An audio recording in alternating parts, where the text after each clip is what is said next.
مقام فکر ہے پیمائش زماں و مکان، مقام ذکر ہے سبحان ربی الاعلیٰ۔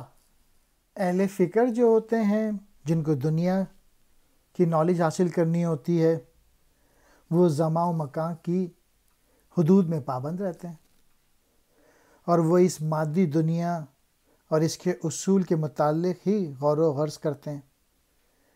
اس جہاں کے آگے اور پیچھے کیا ہے، وہاں کے حقائق تک ان کو رسائی نہیں ہوتی۔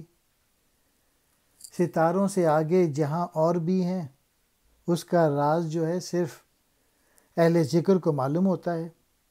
وہ اللہ کی پاکی بیان کر کے اور اس کے ذکر کی مختلف صورتیں اختیار کر کے اس جہاں کے آگے کے جو جہاں ہے اسے پا لیتے ہیں۔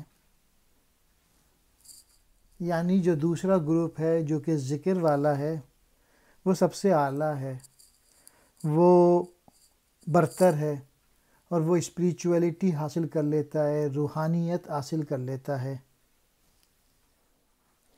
سبحان ربی الاعلیٰ، پاک ہے میرا پروردگار جو بلند مرتبہ ہے۔ یہ تسبیح جو ہے یہ سجدے کی حالت میں پڑھی جاتی ہے۔ علامہ اقبال نے مین میسیج یہ دیا ہے کہ اگر فکر چاہیے، نالج چاہیے، وزڈم چاہیے، تو اس سے آپ کو دنیا کے متعلق اور زمان اور مکان کی حقیقت جو ہے نا، وہ اس کا پتہ چلتا ہے۔ اور جبکہ جو دوسرا ہے مقام ذکر، یعنی انسان جو ہے مکمل طور پہ اللہ تعالیٰ کی پاکیزگی کا بیان بن جائے، یعنی انسان کا جو پورا وجود ہے اللہ تعالیٰ کی پاکیزگی بیان کرنے میں مصروف رہتا ہے۔